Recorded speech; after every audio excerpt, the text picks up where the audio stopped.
Every club. Every day. The Global Sports Podcast Network. Welcome.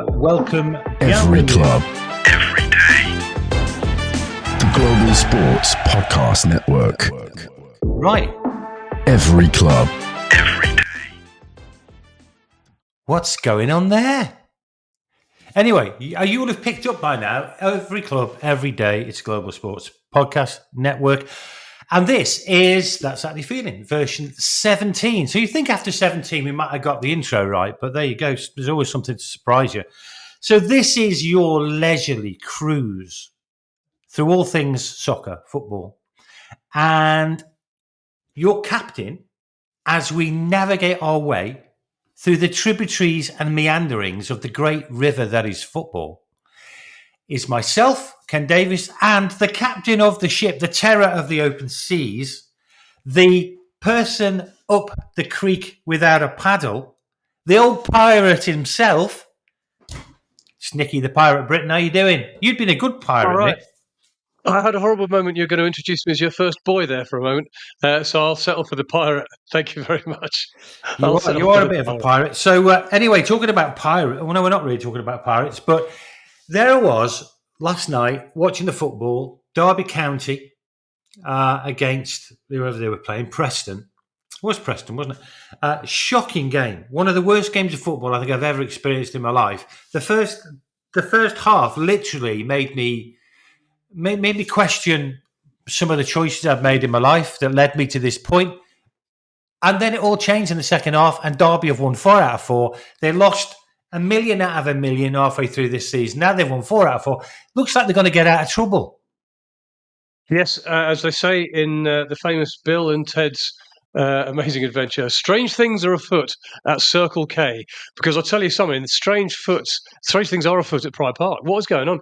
4 wins out of 4, having lost, as you say, or not won in about 13 games. Relegation looked all but nailed on. Change of manager, change of fortune. And here we are, out of the relegation zone for the first time in feels what is a very, very long time. And things are looking up. It wasn't a great game. I think that's fair to say. I think you've probably hit the nail on the head. But frankly, Derby now is so good. All we need to do is turn up for 5 minutes in a game and score 2 goals and go home. Simple as that. Preston looked like they could have played for about a week and not scored. Derby, yeah, I thought they were poor. They played decent football. They knocked the ball around quite well, but nothing in the final third. And to be honest, so what happened was it was 0-0 at half time, and it was an incredibly dull, drab game. Derby came out obviously with a flea in their ear around doing things a little quicker and with a little bit more intensity. Scored 2 goals in the first 7 minutes of the half, and then really just sat back and killed the game. And they said to Preston, "What have you got?" And the answer is absolutely nothing. Preston had nothing whatsoever to offer, and it was a very comfortable win in the end, if not that easy on the eye. But you know what? Right here, right now, I will take not easy on the eye if it means 3 points every single day of the week. I agree with you. And to be honest, I'm rooting for Derby like I've never rooted for Derby before because of the imminent arrival in the Championship of 2 other teams, Leicester, who I detest, and Wrexham, who I adore. And I so want one league, first time in my lifetime, that includes Leicester, Derby and Wrexham in the same competition. That's just going to be, it's going to be like a festival of football, isn't it? Well, do you know what?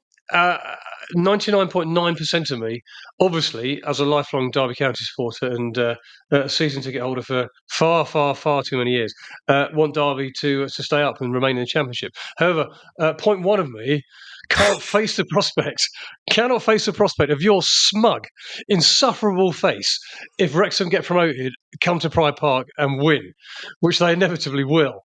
I just won't be able to hack it. So, do you know what? It looks like Wrexham are going up. They had a little bit of a wobble, but Wickham have slipped away. Wrexham, I think, are going to finish second. Birmingham are miles ahead. They've won the league already.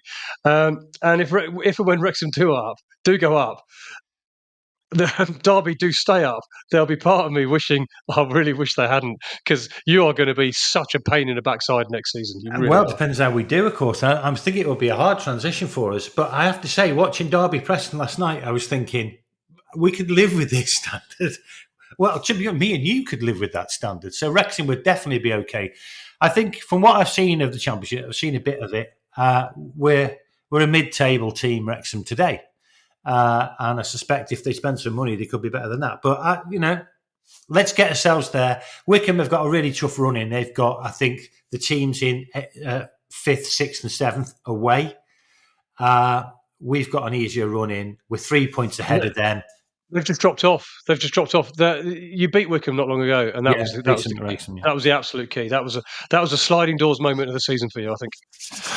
Come on, Wrexham. So, okay, what we've got on the agenda today is a couple of things.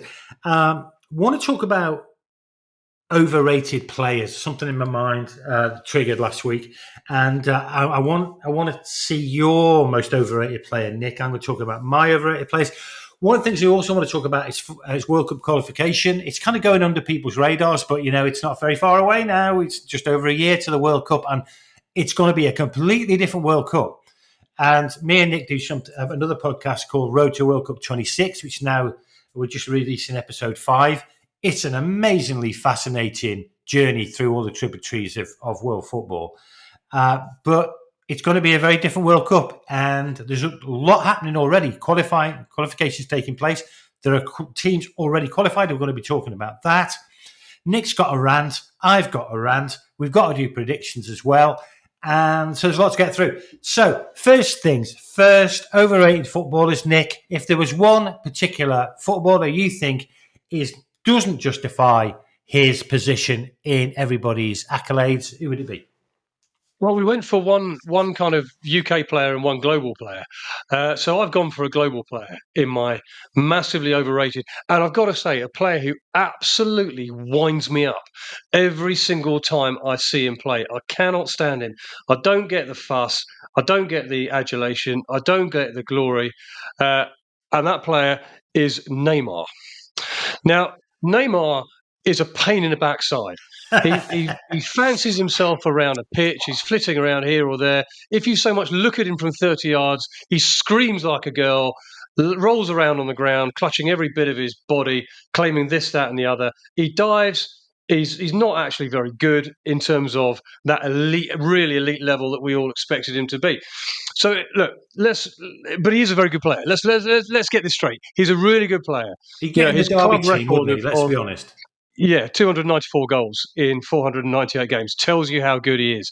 He's performed well. Okay, I'm going to use that word, well. That's as far as I'm going to go with Barcelona and with PSG. But the reality is when he came out of Santos, he was meant to be the man to take Messi's place on the global stage, the man to take Ronaldo's place on the global stage. He was meant to be at that level. He was meant to be the Brazilian footballer who finally usurped Pelé. And what's he won?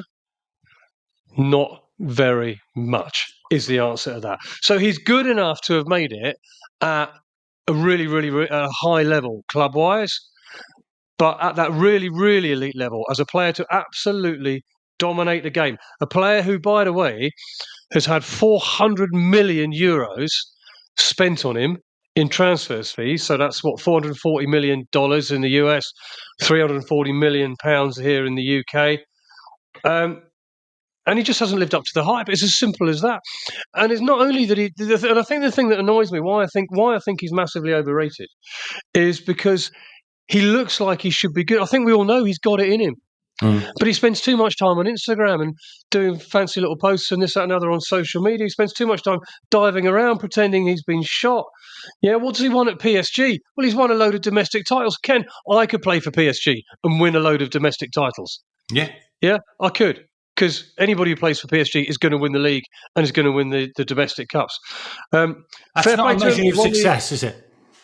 Not really, no. No, he has won the Champions League. He won the Champions League with Barcelona once. Yeah, bear in mind that Jose Bosingwa, that famed Chelsea left back who was laughed out of the club, has won the Champions League twice. Yeah, Neymar's only ever won it once with Barcelona in their brilliant team of 2015, and they were a brilliant team then.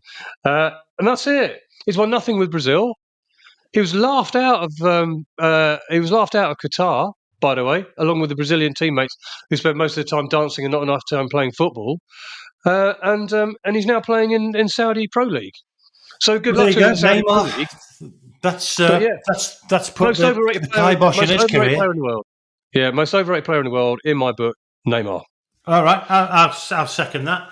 Well, I'm going to go with a more domestic one, but of a similar ilk in a way. And you mentioned the Messi comparison. This started with a Messi comparison in the sense of, and I'm talking about Jack Grealish. He was talked about as being the Brummy Messi. He isn't. Now, Grealish, let's talk about Grealish. What is his record? He's obviously an attacking midfielder. We all know. Always plays on the left as a right-footed player. Never worked that out, and we'll come back to that in a second. Famous for falling over, wins a lot of free kicks, and famous for his calves. Have you seen his calves? I mean, they're not calves. They're fully grown cattle. Yeah, they are. They are. They're so big he can't fit any socks or shin pads anywhere near them. Yeah, shin pads see his legs and just run away. Yeah, just it's like a reverse Popeye. Yeah, don't need it. Don't need it. So, this is the thing. So really strong right foot. Absolutely, only stands on his left foot, and he plays on the left. He has got to be the easiest player to defend against in the Premier League, because all you have got to do is show him outside and light a cigarette. Because he's not doing anything else, is he? You show him outside, he ain't doing anything apart from passing it behind him. Yeah, I'm going to stop you very briefly, if I may, because if you listen to that Saturday Feeling a couple of weeks ago, we did a little bit on football parlance, and showing him outside is a great bit of football parlance, which to the uninitiated, that doesn't mean he's taking him outside the stadium, giving him a look around the car park. That's not what it means. What it means is if you're a right-footed player playing on the left, essentially you'll get the ball. You won't run down the wing because it means you've got to cross the ball with your left foot. It means you cut inside the player so you can play with the right foot. So showing him the outside means showing him down the wing, so forcing him to play on his weaker foot. Just thank you, Nick, for that explanation. That's what I mean. If you're showing him inside, you're in trouble because he's suddenly on his stronger right foot. He's going to whip it into the far post. Show him outside and relax because he ain't doing anything. And look at his record. It's a really good comparison. You should compare it with Neymar. I think you said 294 goals in 482 appearances. Look at Grealish's record. Villa, 29 goals in 185 games. That's 6.4 games a goal. He went on loan to Notts County. He scored 5 goals in 37. So that's 7 games per goal.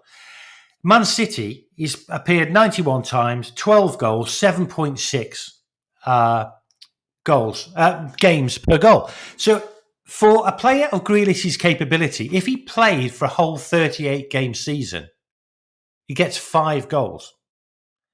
That ain't cutting it. That ain't cutting it. And for a player who was sold to City in August 1921 for 100 million, the most expensive for a domestic player, that's appalling. His England record's no better. 4 goals in 39 games. That's a goal every 10 games. What I'm saying is Jack Grealish, love his calves, love his hair. I'm just a little bit envious of his hair. I get that. But an absolutely top-ranked footballer, he is not. So that's my most overrated player. What do you think? No, I think that's fair. Yeah, no, I concur with you because the other thing is to look at. People will be shouting at this, going, "Well, it's not about the goals; it's about the assists. It's about the assists." He's got 28 assists in the Premier League. Well, to be honest, De Bruyne manages that in half a season. Yeah. No, it's not. To me, Grealish strikes me as a real one-trick pony. He'll, as you say, he'll shuffle down. He'll run down the left. He'll shuffle. He'll stop. He'll step inside, and he's got very quick feet. By the way, he'll wait for you to touch him, and he'll go down screaming and win a free kick. That's his game. That is his game in a nutshell. And there's a reason why he no longer is in the Man City team and he's being mooted for a transfer in the summer. There's a reason why he's no longer in the England setup. And that's because he just isn't as good as everybody thought he was going to be. He hasn't reached his potential. But we're saying about Neymar, he's not reached his potential for being a world dominator. Jack Grealish hasn't reached his potential, on the national stage or club stage. It'll be very interesting to see where he's playing his football next season, because I doubt it'll be in Manchester City. Will it be back at Villa? Maybe. Maybe. No, you're wrinkling your nose up. Where do you think it's going to end up? I don't know. I don't know. I can see it. Wrexham in the Championship. I can see him doing it. No, I can see him doing a decent turn for a club like Everton or something like that. I think Villa will have moved on. I think they've got better options now. But it'd be interesting to see. You're right. And by the way, we need to do a rant. Talking about rants, we'll do one in the next couple of weeks about when did screaming become acceptable in the English Premier League. Yeah. I mean, it's acceptable. It's acceptable everywhere. I watch a lot of grassroots. I watch a lot of non-league football as well, and because my lad plays non-league football, and they do it at non-league football as well. Wow! It's just to get the referee's attention and make it sound like the foul was far worse than it was. Yeah, interesting. Right? Okay, so they're two players that we've absolutely destroyed the reputations and professional futures of. We're now gonna talk about the World Cup. So. Nick, just give us an intro into what you're looking forward to on World Cup. I will. Before we move on, it is worth saying one of the great things about Grealish is he's definitely a great bloke, because if you remember, he goes ahead on the lash. He celebrated when Manchester City won the Champions League. He didn't save up for about a week. You thought the Newcastle celebrations were over the top the other day. Grealish wasn't seen for a week. I think he'd be brilliant company. And he is a brilliant footballer. Let's face it, he's a brilliant footballer at a level. At a level. No, you're the one who ranted against him. But that level is not as good as... I think the reason why we say he's overrated, because everybody thought he'd star for Man City and star for England, and he hasn't. Anyway, what are we looking forward to the World Cup? Well, I'm looking forward to the World Cup full stop, because I think it's going to be an absolutely brilliant competition, because there's loads more teams. There's an extra round being shoved in because there are loads more teams. I think the field is wide open. It really is wide open. It's be very difficult to pin right here, right now, who next year is going to be the favourites to win it, because there's lots of teams and countries who are going through their development stages. That's what I was trying to say. And it could be a tournament where finally we get a bit of an outsider to win it, although that doesn't normally happen in the end. But Ken, what are your thoughts? Tell us about what's going on in the USA, Canada and Mexico World Cup 26. Well, it is completely different. So, whatever you've seen in the World Cup in the past, forget it. This is going to be totally different, and it's going to have a lot of those weird little games between teams you've never heard of, you've never seen, who playing each other in front of on a world stage. So firstly, it's 48 teams. So it's it always has been, well, most recently 32. So there's 16 more than the previous 7 tournaments. It's an absolutely radical change. So you get 48 teams. They're split into 12 groups, and so you've got 4 teams, and you've got 3 games played in each group. And then the top 2 from each of those 12 groups qualify, which is 24 teams. And then you've got the 8 best third-placed finishers. That gives you 32. So for the first time in World Cup history, we have a round of 32, then a 16, then an 8, then a 4, and then a final. So, 8 games in total for the winner. So it's going to be fascinating. And we've been doing this deep dive into all the different confederations in FIFA on World Cup, the road to World Cup 26.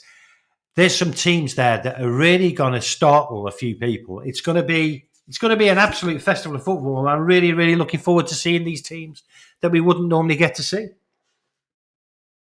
And it'll be really good. I'm really looking forward to it. I'm excited. And from a selfish perspective, in other words, from an England supporter's perspective, I'm hoping for big things, if I'm honest with you, because I think we've had I think we've got a really good squad, but more importantly, I think we've got a manager who's capable of winning a World Cup, and I think that's going to be really telling. So I think England could do very well, it's going to be a great tournament. It'll be a great tournament. Well, he's German. He's got an advantage in already.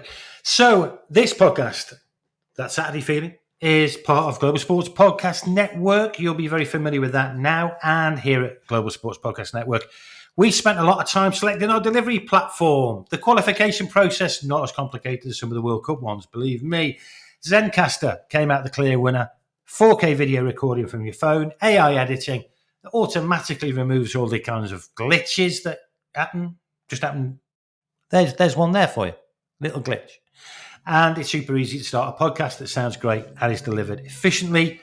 If you're ready to tell your story, tell it with Zencastr. Go to the show description to get some more information. Now, Nick, over to you. You've been granted a rant, and I've been granted a rant. Mine's a little brief one, pretty esoteric.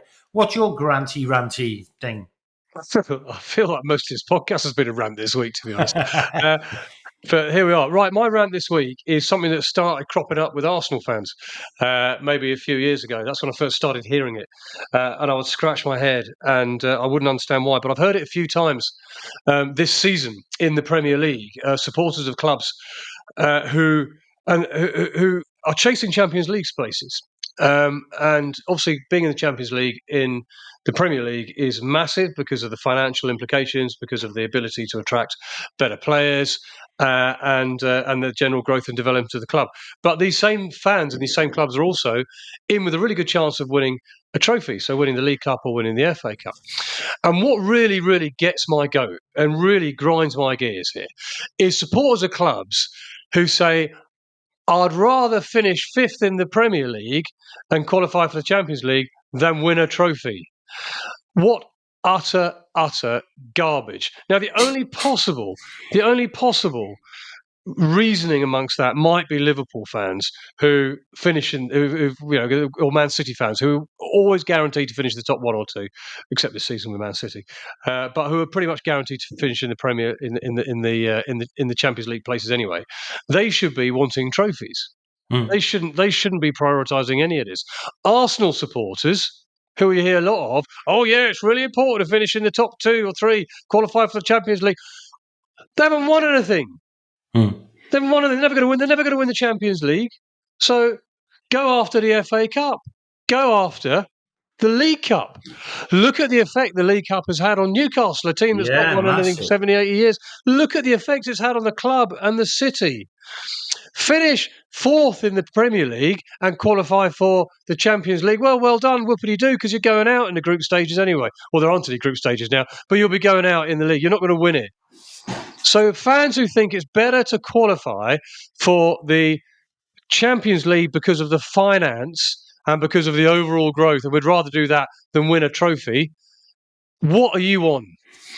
What are you on? Because you are absolutely nuts. What a day out at Wembley it is for any club that can win a trophy. Even if you're kind of used to it, what a day out. What memories? What memories do you have of finishing 5th in the league and your season ends and you all go to the pub and go, okay, well, that's another season.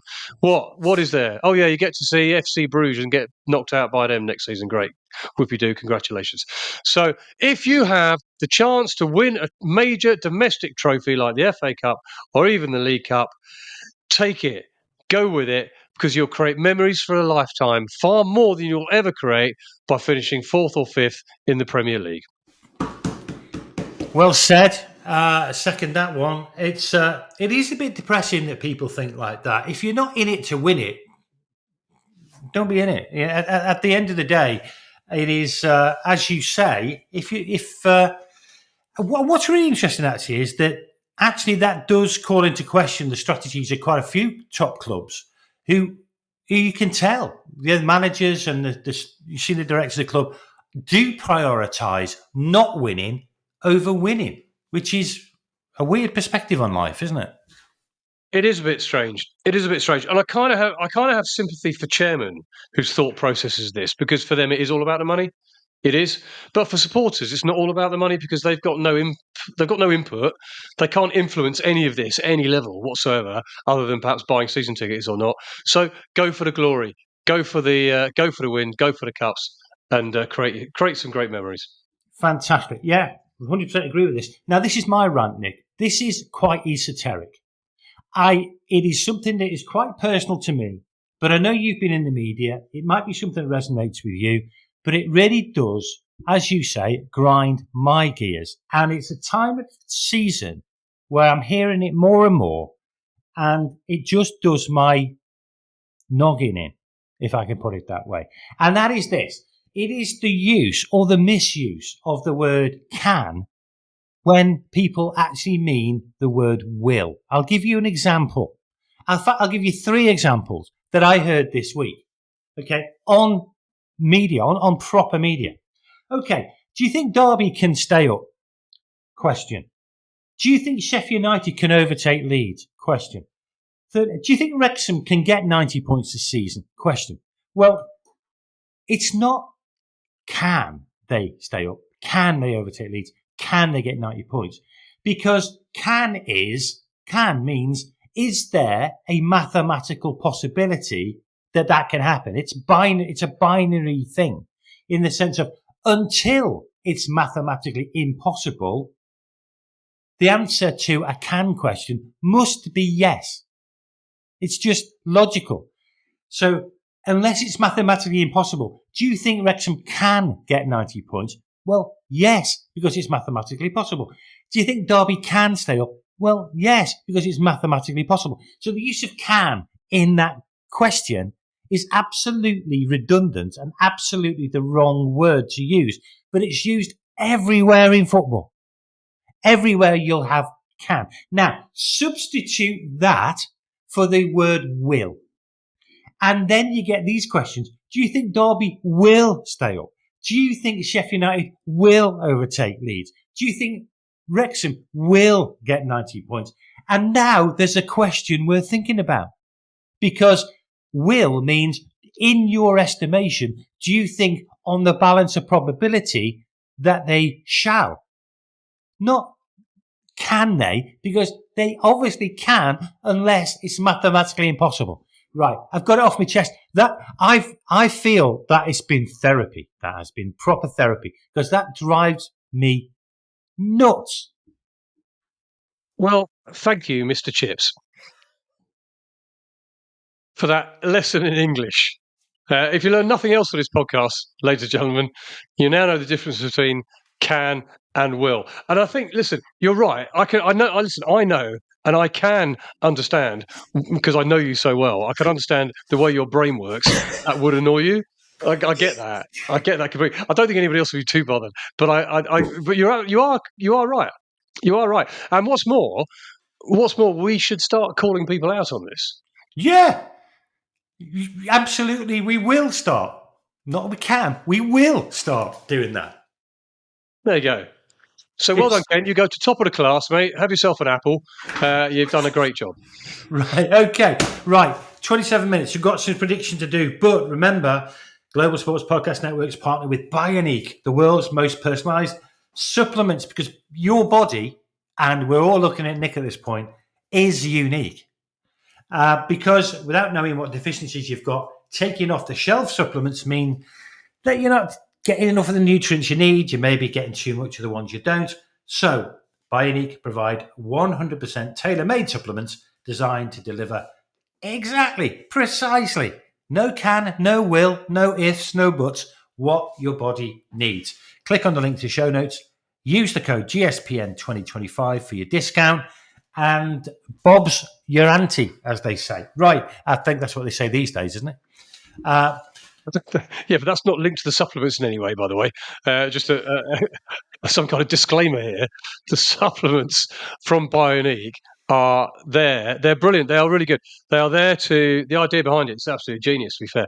They are personalised supplements rather than just going down to Boots or whichever shop you get your supplements from and buying stuff that you're never quite sure is good for you or not. There you go. Exactly. Thanks for doing the advert in the way that I probably should have done it. Right. Okay. So, predictions. Just by the way, clarification on something. It did go to the senior rules adjudicator last week on the basis that you claimed an extra 120 points. I had. So when you were away and not doing the podcast because you were sunning yourself on a beach in Lanzarote, I did the predictions for that week. And as you well know, because we agreed it before you left, it was triple points week. Now, I did my predictions and I got a load of points. You didn't do any, therefore you didn't get a load of points. So I'm not quite sure, other than the fact that you're the only person sitting on the adjudication panel, what the outcome of this appeal is going to be. No, well, the appeal was heard last Thursday. It was in front of 3 judges: Mr. Len Davies, Mr. Den Cavis, and Mr. Stan Mavis, and they threw it out. They said it was absolutely inadmissible on the basis that it's been completely made up. So, and as you know, their judgment is final. So we are back now to a score of 59 for me, 62 for you. Derby County did you a favour yesterday. So here we go. Right, I'm going to whistle through them. I'll go first. Everton against Arsenal. That's a draw. What do you think, Nick? Away win. Arsenal have got to sort of win games. They've got to win games. Away win. Okay. Palace against Brighton. I've got down as a home win. Yep, I totally agree. Home win. Brighton have just dropped off slightly. They've dropped off. They obviously went out on penalties in the FA Cup semi-final last weekend. They got beaten in the week here. Palace. Well, I'll say Palace are flying. It's worth noting that they came within a hair's breadth, seconds of losing to Southampton in the week, and nobody's done that. One team, only Ipswich have done that this season, and of course that would have meant Southampton broke. Well, they would have allowed Derby to retain the record of the world's worst football team because they would have been on 12 points. But Palace scored at the end. I think they're playing really well. Through to the FA Cup semi-finals, home win. Great. Ipswich against Wolves. Interesting. I've got this down as a draw. Ipswich won, didn't they? Tuesday? Yeah, they did. Ipswich won away at Bournemouth, which was a surprise, a real surprise. So. It's going to be, and Wolves won as well. So Wolves beat West Ham. So both these teams, it's going to be too little too late for Ipswich, I fear. They having won at Bournemouth, the most disheartening thing in the world, isn't it? You get back in a dressing room and find that Wolves, who are the only team they could catch, have also won. I mean, that just kills you. It absolutely kills you. This could be an interesting game. I think as long as Wolves will go into it knowing that if they avoid defeat, that's almost job done. I think so. But Ipswich has got to win. They've got to win this game, and I'm leaning towards a home win here because it just has to be. But I don't know if they've got it in them. So I've got to go for a score draw. Oh, okay. Score draw. Okay, same as me. Okay, West Ham against Bournemouth. Don't fancy West Ham at all at this point. Very surprised Bournemouth lost to Ipswich. I think Bournemouth are going to bounce back. I'm going for an away win. Yeah, Bournemouth have just dropped off. They've just dropped off a little bit. I'm going to go for a draw. Okay. Villa against Forest. I think I can't see past a Villa home victory. I'm still waiting for the Forest bubble to burst. I think I'm going to be waiting for the rest of the season, to be honest. But I think just Villa is just a bit too strong at home these days. So I'm going to go for Villa. This is the game of the weekend for me. I think this is an absolutely cracking game. And I'm glad it's on at 5:30 because I'll be able to watch it.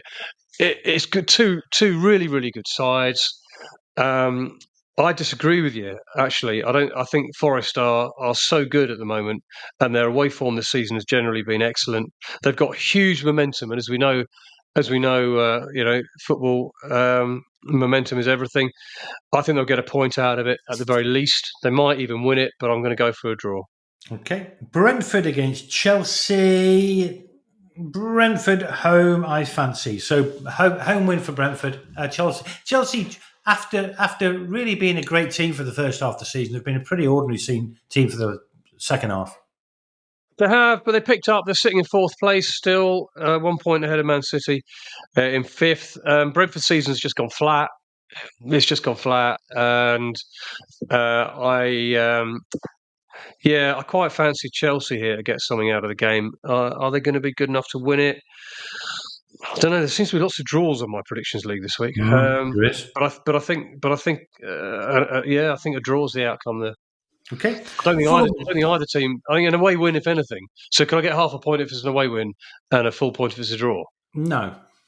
And maybe it's worth asking the question. But that's pretty clear. That's rule 16.7, as you know.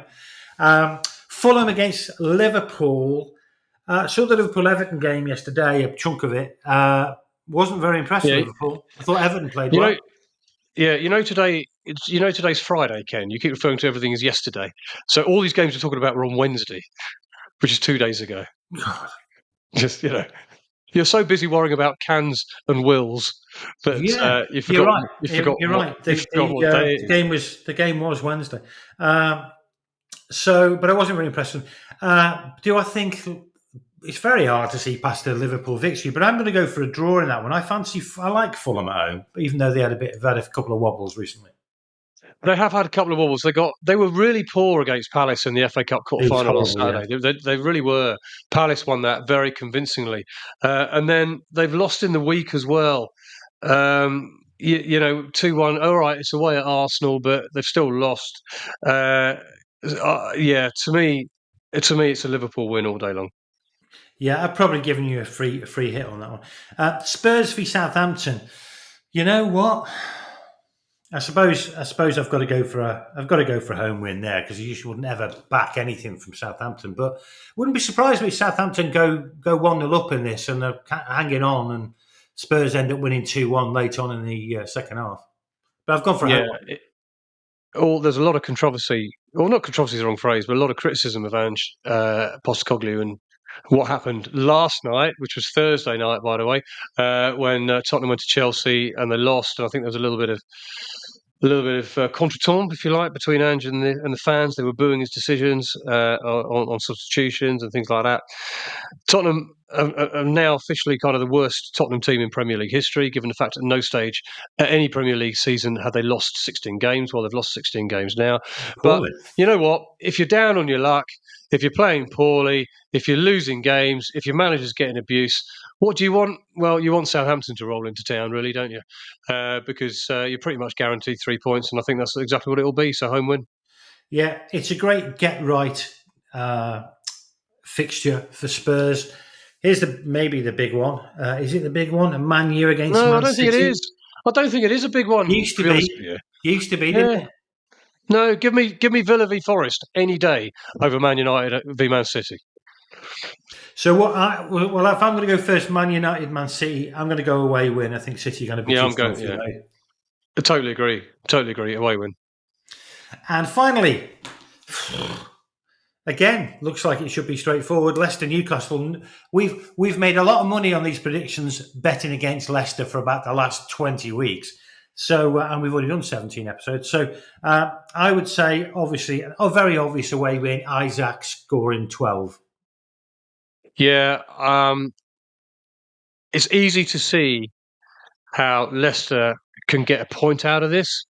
It's easy to see actually how Leicester can win a game. But if you were to see Leicester get a point or 3 out of this, you'd be in absolute cloud cuckoo land, because they are wretched. They are terrible. Newcastle are flying. I think it'll be a very comfortable away win. Yeah, you're looking at something like 3-0 in a game like this, aren't you? Well, I wouldn't be at all surprised. I mean, Leicester simply have lost the plot. I know a few Leicester supporters who are not even looking forward to the Championship next year. They think they're really going to struggle in the Championship. They're that bad. There's an interesting story behind that, isn't there? Because the EFL are lying in wait for Leicester City, and there's a real threat of a minus 10-point deduction that they should have had. And then they got themselves promoted. And it's just been sitting there, and there's a real chance that if they come back down to the Premier League, back down from the Premier League to the Championship, the EFL will be after them. So it could be even worse. They could start next season with minus 10 points. Well, we could end up with a Leicester Derby Wrexham bottom 3. Well, that'd be good. You'd like that, because then we'll play each other again in League One the following year. So you'd be very good. So that's been that Saturday Feeling 17. Thank you very much for listening. That's been a great pleasure. Thank you, Nick. Thank you, Nick, for destroying Neymar's reputation. Thanks for the rant about people being happy about being fifth. I've destroyed Jack Grealish. I've had a rant about some esoteric use of the English language, which you've forgiven me for, but it's important. And we've gone through the predictions, and we talked about the World Cup. So we've covered all the bases, I think. Very much so. Very much so. A highly entertaining 39 minutes and 7 seconds. Absolutely BAFTA award-winning podcasting. Thanks, Nick. See you next time. See you, Kenny.